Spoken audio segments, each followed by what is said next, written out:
저는 이상훈이라고 합니다. 지금 컴퓨존 구매부 마케팅 팀에서 근무를 하고 있습니다.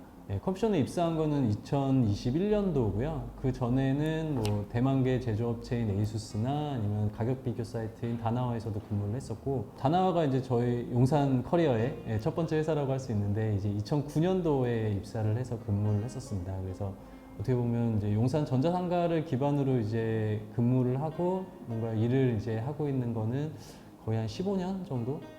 그렇게 됐다고 볼 수 있겠네요. 네.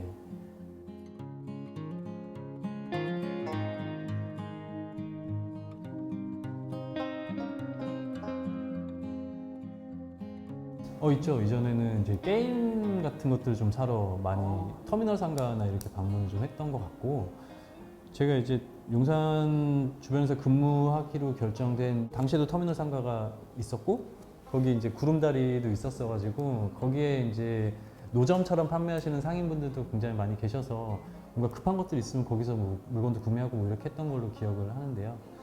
저 같은 경우가 사실 이 주변 환경이 바뀌는 걸 가장 체감하고 있는 사람이 아닌가라고 생각이 드는 게, 그 상가도 없어졌고, 지금 이 상가가 변해가는 일련의 과정들, 뭐 드래곤시티 호텔이 생긴 것도 그렇고, 제가 이제 처음 여기 왔을 때만 해도 없었거든요, 다.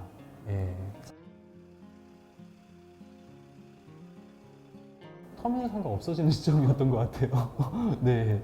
너무 급속도로 진행되는 것 같은 느낌이 좀 들었었고, 저 개인적으로는 주변을 돌아다니다가 저 상가 없어진대요 그러길래, 에이 그래도 뭐 금방 되겠어 했었는데 갑자기 좀 후딱 진행되는 것 같은 느낌이 좀 들면서 조금 당황스럽기도 하더라고요. 왜냐하면 분명히 그쪽에 털을 잡고 이렇게 사업을 영위하시는 분들도 분명히 계셨을 건데, 그분들은 어떻게 할 거며, 그분들이 또 어디로 이전하는지 뭐 이런 것들도 사실 궁금하던 차에 갑자기 이렇게 순식간에 좀 진행이 되고 하다 보니까 조금 놀랍기도 했습니다.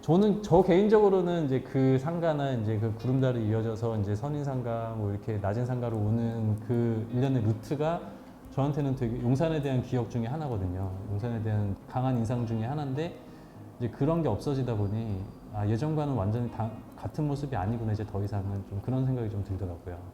개인적인 소회인 거고, 그 일하는 측면에서 봤을 때는 사실 제가 이제 2010년도, 2011년도 뭐 이때 이렇게 근무할 때 이렇게 막 돌아다니다 보면 사실 예전 같은 그런 활발함이 좀 없긴 했었어요. 일반 소비자들이 와서 이거 얼마예요? 이거 얼마면 살 수 있어요? 이렇게 물어보거나 이제 상담을 해주시거나 이제 흥정을 하거나 뭐 이제 그런 좀 액티브한 모습들이 좀 있어야 되는데, 제가 근무하던 그 시절부터 사실 그런 게 없긴 했습니다. 왜냐하면 그 당시부터 해서 좀 온라인화가 좀 가속화되고 있던 시기였었고, 사실상 이제 온라인 사업을 영위하기 위한 뭔가 사무소라던가 물류 창고 정도의 역할에 국한되는 부분이 좀 있었어요. 그런 게 좀 보이기 시작하는 시점이었었거든요. 그래서 사실 예전에 제가 어렸을 때 용산에 방문했을 때의 그런 기억들은 여기 근무하면서부터는 사실 느끼기 좀 어려웠던 게 사실이고, 그걸 가속화했던 게 아까 말씀드렸던 이런 건축물의 변화라던가 그런 부분들이었던 것 같습니다.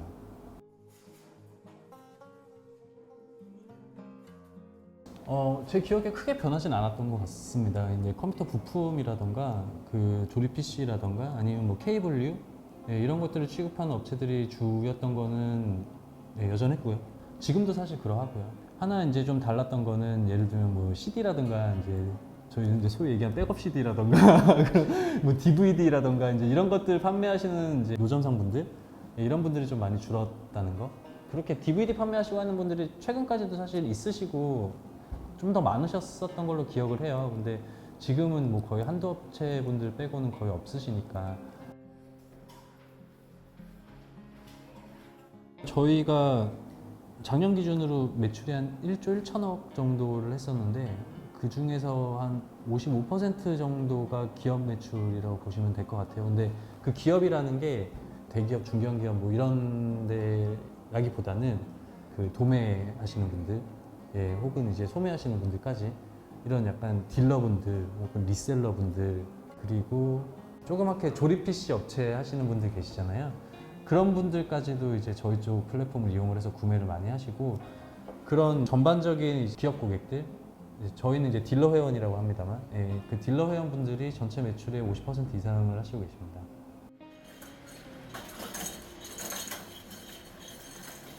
저희 회원 수가 한 235만 명 정도가 되는데 성비로 하면은 82대 18 정도? 네. 여성이 80은 아니겠죠? 네.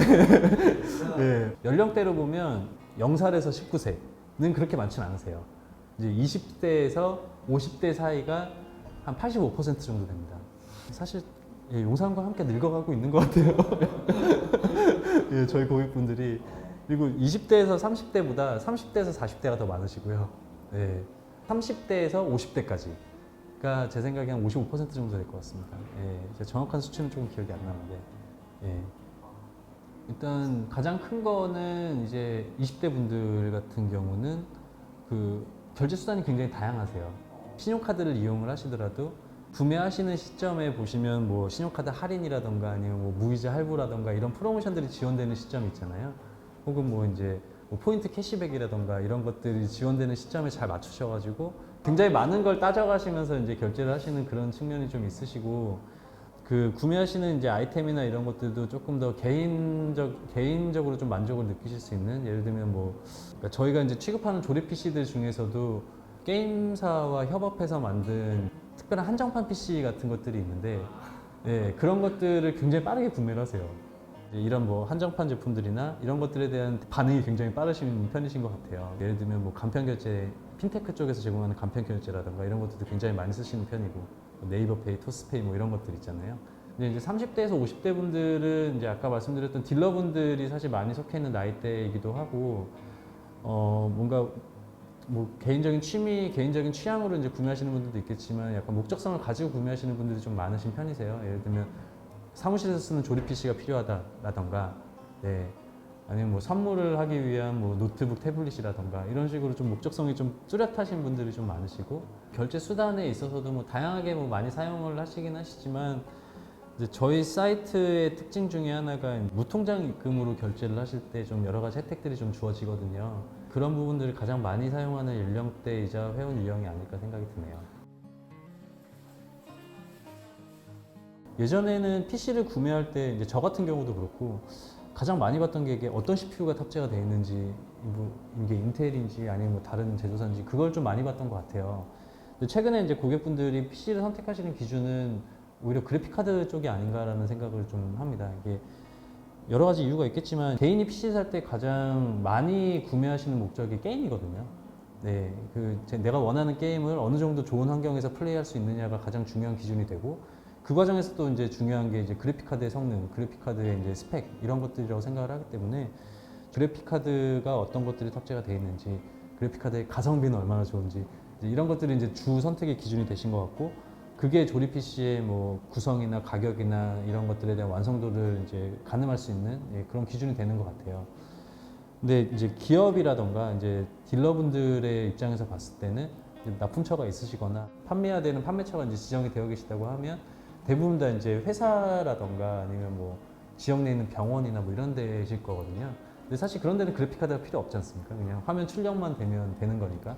엑셀이라던가 뭐 문서 처리 이런 것들이 원활하게 되는 이제 저렴한 PC인지 아직까지 그런 걸 좀 더 많이 따지시는 것 같습니다. 사용 목적에 따라서 기업이나 이런 데서는 좀 더 저렴하되 안정적으로 사용할 수 있는 그런 스펙을 선호를 하시는 거고, 일반 고객들은 뭐 게임이나 아니면 뭐 영상 작업이나 유튜브 촬영 편집 같은 걸 하실 때 원활하게 될 수 있는 그래픽 카드가 좋은 PC를 선호하시는 그런 측면으로 좀 바뀌는 것 같습니다. 3, 4년쯤 전에 K사전에서 컴퓨전이 크게 이슈가 된 적이 한 번 있었는데, 그래픽 카드를 뭐 재포장한다 뭐 이런 걸로 글이 좀 올라온 게 있었어요. 그러니까 저희가 뭐 PC나 이런 데 사용했던 리퍼 제품이나 이런 것들을 다시 포장해서 새 것처럼 판매를 한다더라 뭐 이런 것들이 있었는데, 사실 뭐 어느 소매업체나 마찬가지겠지만 뭐 의도하고 그렇게 할 업체들이 그렇게 많지는 않아요. 다만 이제 저희처럼 이제 굉장히 많은 물량을 한 번에 이제 뭐 매입을 하고 이제 적재하고 뭐 이런 업체들 중에서는 중간 유통 과정에서 발생할 수 있는 그 약간 제품이 좀 이렇게 손상이 가는 부분이라던가 이런 것들에 대해서도 체크를 못 할 때가 있고, 예, 그거를 뭐 재포장한 것처럼 약간 오해를 하시거나 뭐 이렇게 하실 수도 있는데, 저희처럼 이제 어쨌든 유통업체니까 유통업체에서는 그런 부분들이 가장 좀 안타깝기는 하죠. 예, 저희가 의도한 부분이 분명히 아닐 건데, 예, 그런 것들이 마치 저희가 의도한 것처럼 컴퓨전도 뭐 결국엔 용팔이다. 네, 결국엔 컴퓨전도 뭐 이제 물건 속여 판다. 컴퓨전 정도 되는 업체도 이렇게 재포장하는데 작은 업체들은 어떻겠냐. 이런 식의 인식을 가지는 게 굉장히 안타깝더라고요. 사실 코로나 시기는 이 업계는 어떻게 보면 호재였습니다. 약간. 이미 온라인으로 다 이제 전환이 된 상태에서 뭐 대면 판매를 하거나 할 필요가 사실 없어지니까 뭐 양판점 형태로 그렇게 판매를 하는 게 아니니까요. 예, 온라인 기반으로 판매를 하는 거고, 예, 그 시기에 굉장히 IT 디바이스에 대한 수요가 많이 늘었거든요. 예, 조립 PC 업체들, 이제 소위 얘기하는 SI 업체들이라던가 컴퓨전을 포함해서 이런 이제 마켓플레이스들은 굉장히 좀 호황을 누렸고요. 솔직히 말씀드리면 그게 맞고요. 예, 그래서 코로나 시기가 뭔가 저희 비즈니스에 좀 악영향을 미쳤다라고 얘기하기는 솔직히 좀 어려울 것 같습니다. 예, 오히려 그 시기를 이용을 해서 뭐 재택근무용 PC라던가 재택근무를 하기 위한 웹캠 디바이스 같은 것들도 많이 판매가 됐었고, 그런 것들이 굉장히 저희 성장에 도움이 많이 됐어요. 그러니까 그 전에 이제 가상화폐를 중심으로 해서 용산 기반의 IT 업계들이 굉장히 성장을 하고 있었고, 코로나 시기 때도 이제 그 재택근무 때문에 이제 디바이스에 대한 수요가 늘어나니까 이제 쭉 성장을 계속 할 수 있는 그런 모멘텀이 좀 생겼었죠. 코로나 시기 전부터 코로나 시기 때까지는 굉장히 성장하기 좋은 환경이었던 것 같아요. 네, 저는 이제 그렇게 보는데 오히려 최근이 좀 더 힘들지 않나라는 생각이 좀 들거든요. 지금 포스트 코로나를 좀 대응하기 좀 어려워하시는 것 같고, 이거는 근데 저희 같은 이제 마켓플레이스뿐만이 아니라 제조사들도 사실 마찬가지입니다. 왜냐하면 그 시기에 이제 측정했던 수요 대비해서 너무 많이 수요가 감소를 한 상황이다 보니까, 예, 그때 수요를 예측하고 이제 수입했던 물량들이나 이런 것들을 지금 소화하기가 너무 힘든 상황이 된 거예요. 시장에도 재고가 많이 이제 보유가 되고 있는 상황이고, 수입사들이나 이제 총판들이 더 이상의 매입은 힘들다라고 이제 하는 상황이다 보니까, 이제 근데 그럼에도 불구하고 제조사들은 어쨌든 계속 이제 또 수입을 시켜야 되거든요. 그렇게 하다 보니까 서로 이제 계속 출혈을 하고 있는 거예요. 그런 상황인데 지금 경기가 안 좋다 보니까 또 그 소비 심리 자체도 많이 지금 줄어 있는 상황이잖아요. 그리고 또 하나 결정적인 건 이제 환율이죠. PC 업계가 국산 부품이나 제품이 없습니다. 사실상 없다고 보셔야 돼요. 네, 전부 다 수입이거든요.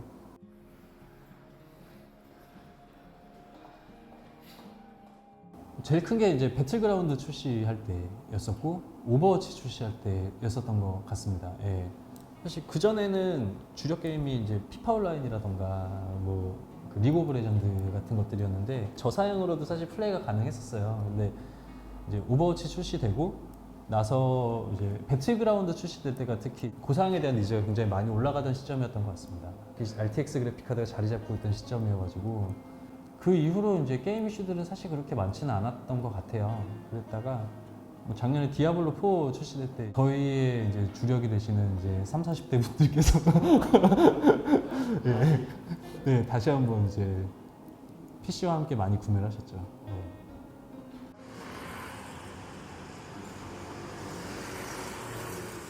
아직까지도 이제 그 1층에 오셔서 물건을 수령해 가시고 하시는 분들이 굉장히 많으세요.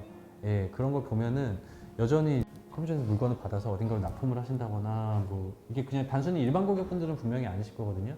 뭐 예전보다 숫자는 줄기는 했지만 그래도 매일 뭐 몇백 명 이상의 고객분들이 오셔가지고 이제 하시니까 허브로서의 역할은 계속 해야 되겠다라는 생각이 좀 들기는 해요.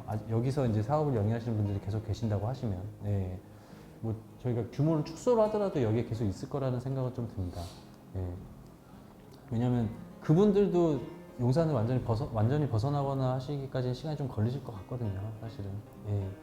만약에 물품 수령하는 공간이 좀 활성화가 안 된다고 해도 서비스 센터나 이런 것들은 계속 운영을 하지 않을까 싶고, 그리고 뭐 그런 이제 기능적인 측면을 떠나서 약간 상징적인 측면에서라도 우리가 용산에서 큰 업체고 IT 산업을 기반으로, IT 산업의 또 기반은 또 용산이고, 예. 그렇기 때문에 용산에서 우리가 사업을 영위를 한다는 게, 사업을 계속 유지를 한다는 게, 이 건물을 유지를 한다는 게 어떻게 보면 처음 이제 창립했을 때 정체성을 잃지 않으려는 뭐 그런 이제 의도도 있지 않을까 생각을 좀 해요. 그러니까 여전히 용산 기반으로 큰 회사다라는 거는 잊지 않고 있고, 예, 그렇게 예, 용산 기반으로 아직도 사업을 운영을 하고 있고 앞으로도 당분간은 그렇게 될 것 같고요.